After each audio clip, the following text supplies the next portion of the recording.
great thing about the crippled Jesus is that it is that physical reminder of us that the kingdom is happening all around us and we can partner with it. I remember a time a couple years ago where I was living. It was a cold, rainy fall day and autumn day, and I had just finished an appointment on one side of town and had to get to the other side of town to catch another appointment, and I was running a little behind and in a hurry, and it was raining and it was just windy and cold day, and I'm coming down one of the main roads, and there's a steep incline, a steep hill that goes for quite a distance on that road.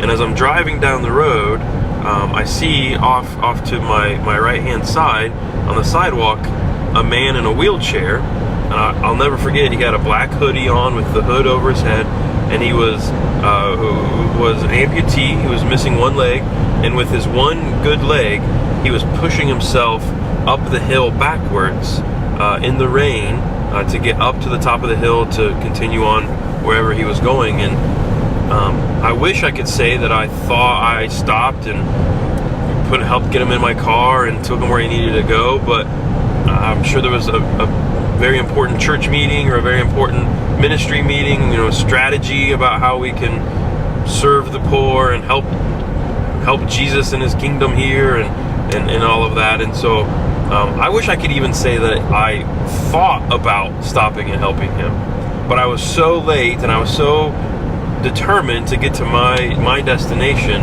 that I just kept on driving and didn't even think anything about it until a few months later. It was spring. It was a beautiful, nice sunny day, not many clouds in the sky, and a warm day, and I'm driving down the exact same road.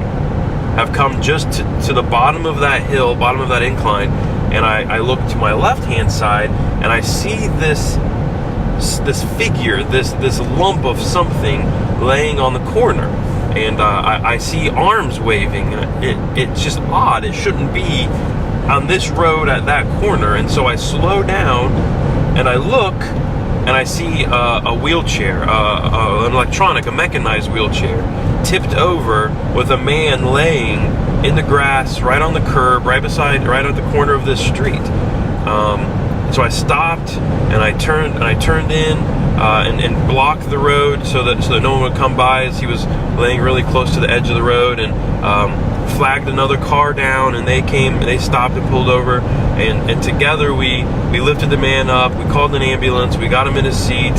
They came and they bandaged. He had a couple scrapes, and at that moment, after I had left him and drove that exact same road, now going back up the incline, I remembered the day that I drove past the other guy in busyness and trying to do something good. And I think the crippled Jesus, the cross, just holding it, just seeing it, is a great reminder for us to not get caught up in the busyness of making church happen, but to be open to seeing the kingdom happening around us, and the opportunity we get to be hands and feet of Jesus as we're going to an appointment.